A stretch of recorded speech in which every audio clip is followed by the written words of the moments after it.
Welcome grade 12s to STEM in Action's Boost series. I'm V Guyan and today we're going to look at optical phenomena. Some pre-knowledge you should know. We're going to have to use our math skills with equations and units. Of course you need to know about electron configuration. And finally you need to know about electromagnetic radiation, which we often classify as light. So what is the photoelectric effect? It is the process whereby electrons are ejected from a metal surface when a light of suitable frequency is incident on that surface. Incident on that surface, that just means it shines on the surface. So if we have a look at this little picture, we can see as the light rays shine onto the metal surface, some of the electrons are emitted from that surface. What is the significance of the photoelectric effect? Well, it shows the duality of light. So we know from grade 10 and 11 that light is a wave and it has wave-like nature. But the photoelectric effect shows us that light can interact on a particle level, and that's why it emits electrons, which are also particles. So it shows us the particle-like nature of light. So some new definitions in this section are threshold frequency and work function. Threshold frequency is the minimum frequency of light needed to emit electrons from a certain metal surface, whereas the work function of a metal is the minimum energy that an electron in the metal needs to be emitted from the metal surface. So the work function is the amount of energy the electron needs. Where's it going to get that energy from? It's going to get it from the light, and so the light needs to have a minimum frequency in order to be able to emit that electron. So, some formulae that we need to know. Firstly, the energy that we were speaking about is going to equal to the work function, which is the minimum energy, plus the kinetic energy that the electron could have. So when the light shines upon the surface, it will have a certain amount of energy. The first bit of that energy is used to actually emit the electron from the surface, and then any extra energy will result in kinetic energy, and so the electron can then move with a velocity.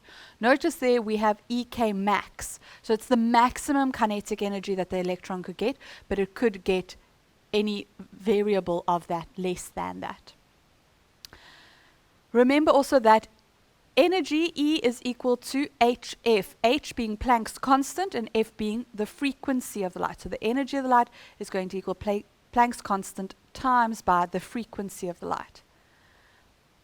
Because of that, we know that work function is the minimum energy, so it's an energy. So if energy is equal to hf, work function is also equal to hf, but it's h times the minimum frequency, in other words, the threshold frequency. And we also know that our kinetic energy is equal to half mv squared. We know that from grade 10. And so we can put all of this together and we get another formula for the energy, which is there displayed at the bottom, where energy is equal to Planck's constant times the threshold frequency plus a half mv squared, the kinetic energy. So we're going to use some of these formulas when we answer questions a little later. So the other two things we need to talk about are the intensity of the light and the frequency of the light and what effect that has on the electrons that are emitted.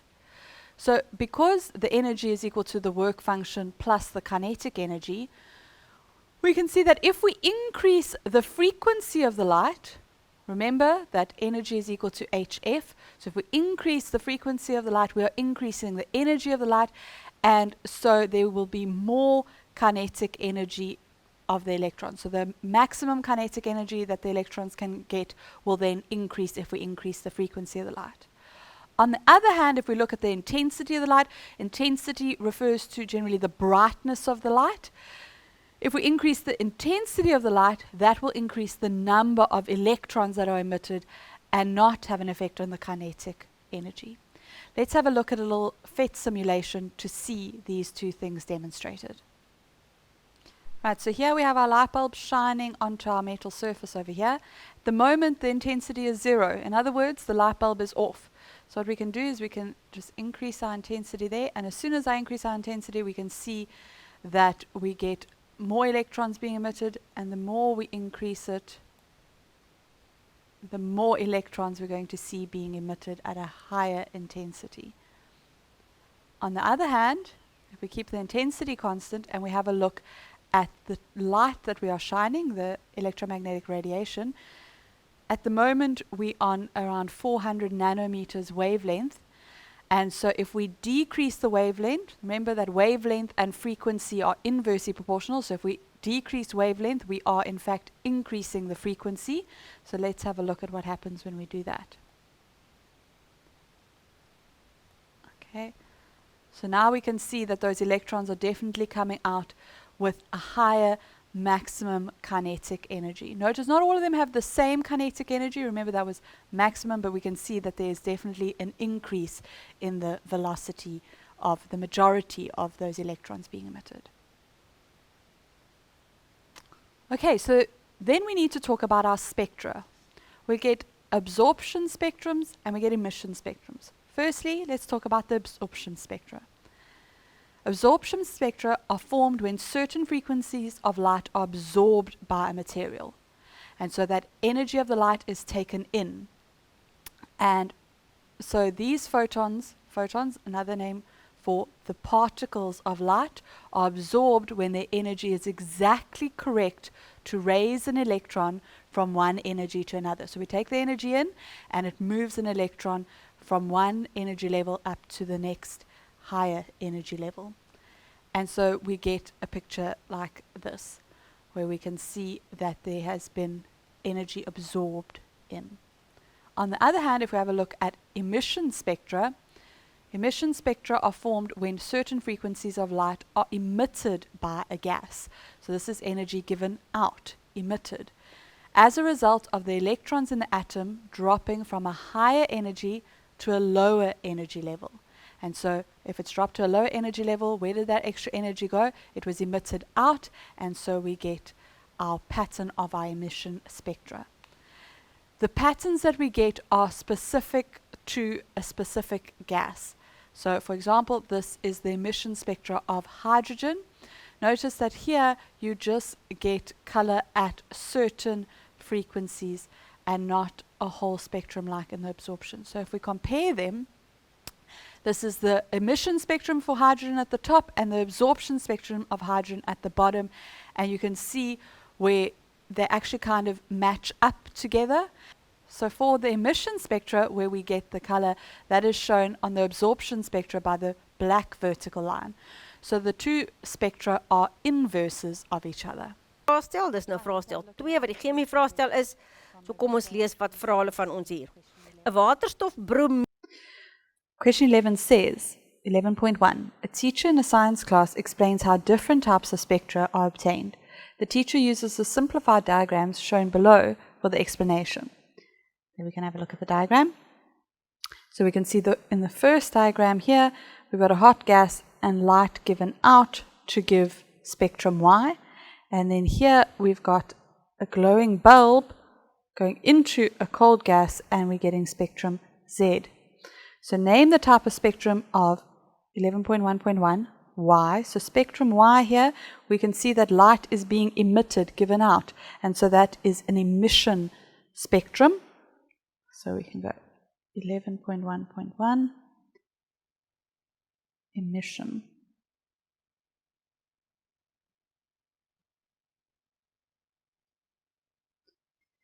(11.1.2), we can see here that the gas is absorbing the energy from the light to give out the spectrum, and so it's an absorption spectrum.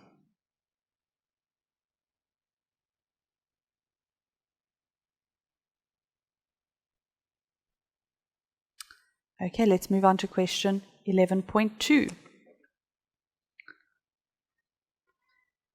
So 11.2 says, in an excited atom, electrons can jump from lower energy levels to higher energy levels. They can also drop from higher energy levels to lower energy levels. The diagram below, not drawn to scale, shows some of the transitions for electrons in an excited atom. And so here we can see there's a transition here from energy level 3 to energy level 2 and one from energy level 4 to energy level 2. And 11.2.1 says, do the transitions indicated in the diagram lead to absorption or emission spectra?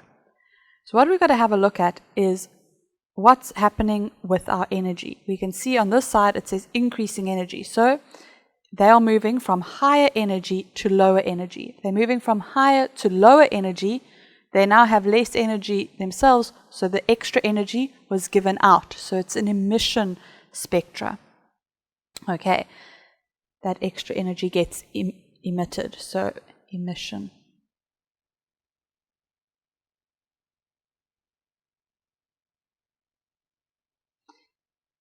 (11.2.2) then says, calculate the frequency of the photon produced when an electron in an excited atom makes a transition from E4, energy level 4, to E2, energy level 2, as shown in the diagram. So we're looking at that there. And so we're going to look at the change in energy. Right? So we're moving from E4 to E2. And so we're going to say the energy would equal E4's energy, 2,044, times 10 to the negative 18, minus 1,635 times 10 to the negative 18.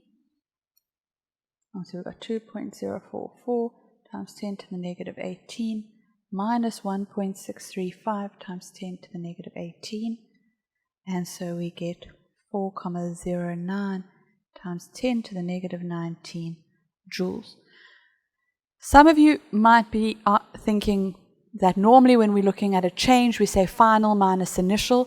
Why haven't I done that here? Remember, final minus initial, that is for vector quantities. Energy is not a vector quantity, and so we know that we should get a positive answer, so we take the bigger answer minus the smaller answer. Right, so now that we have the energy of the photon, we can now calculate the frequency. Remember that E is equal to HF. All right. Okay, so we will find that equation on our data sheet here under wave, sound and light. There E equals HF. Remember that H is Planck's constant, which you can also get from your data sheet. Here H is equal to 6,63 times 10 to the negative 34. So we substitute that in. Well, first we must substitute in our energy. 4,09 times 10 to the negative 19. H is 6,63 times 10 to the negative 34 times the frequency, which is what we're looking for. And so we're going to solve. We're going to take our previous answer that we got there, so we can just say answer divided by Planck's constant, 6.63 times 10 to the negative 34, and we get the frequency is equal to 6,17 times 10 to the 14 hertz. Right, so there we've got our frequency of light of the photon, and so we can move on to the next question. The next question, it says the threshold frequency of a metal Q is 4,4 times 10 to the 14 hertz. 11.2.3, calculate the kinetic energy of the most energetic electron ejected when the photon produced in question 11.2.2 is incident on the surface of the metal Q. Right, so here we got the energy of the photon. They've given us the threshold frequency, and they want to know what is the kinetic energy. So 11.2.3, our formula for that, remember we're looking at this here, energy is equal to the work function plus the kinetic energy, but we don't have the work function, we have the threshold frequency, so we're going to substitute in for work function, we're going to substitute in that formula over there. Let's write it all down. So energy is equal to work function plus kinetic energy max, but then we know that work function is equal to H times the threshold frequency plus EK max. All right, so now we can substitute in the values we have. Our energy of the light up there at the top, 4,09 times 10 to the negative 19 is equal to Planck's constant, same as we got before from our data sheet, 6,63 times 10 to the negative 34. The threshold frequency for this metal here, Q, 4,4 times 10 to the 14. So we're going to put that in. And we are wanting to know what EK max is. So we're going to solve for that. Right, so let's have a look here. We're going to calculate this side over here, 6.63 times 10 to the negative 34 times by 4.4 times 10 to the 14. And so we've got 4,09 times 10 to the negative 19 is equal to 2,9172 times 10 to the negative 19 plus EK max. And so EK max would just equal this one minus that one. So let's do that. 9 times 10 to the negative 19 minus, we can just use our answer button because it was the previous answer we had there, or you can type it in again. Let's just type it in again. Notice I didn't round off here because it's not my final answer, so we want to keep our answers as accurate as possible. Type that in, and so we get EK max is equal to 1,17. We can round off now, it's our final answer, times 10 to the negative 19. Energy, kinetic energy, is measured in joules. Right, one more question to go. It then says another metal R has a threshold frequency of 7,5 times 10 to the 14 Hertz. 11.2.4. Will the photon produced in question 11.2.2 be able to eject electrons from the surface of metal R? Write down only yes or no and give a reason for the answer. Right, well, remember threshold frequency. What is threshold frequency? It is the minimum frequency required to eject an electron. So we've got to compare this frequency with the frequency of the light in the previous question. So we're going to have a look here. There's our frequency of our light in 11.2.2. And our frequency here, 6,17 times 10 to the 14. But the threshold frequency, the minimum frequency required is 7,5. So the frequency we have is not enough. It's too low, and therefore electrons won't be emitted. So 11.2.4. The answer is no. And why? The threshold frequency is greater than the frequency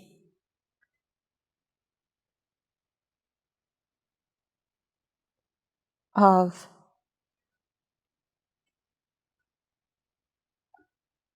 the photon.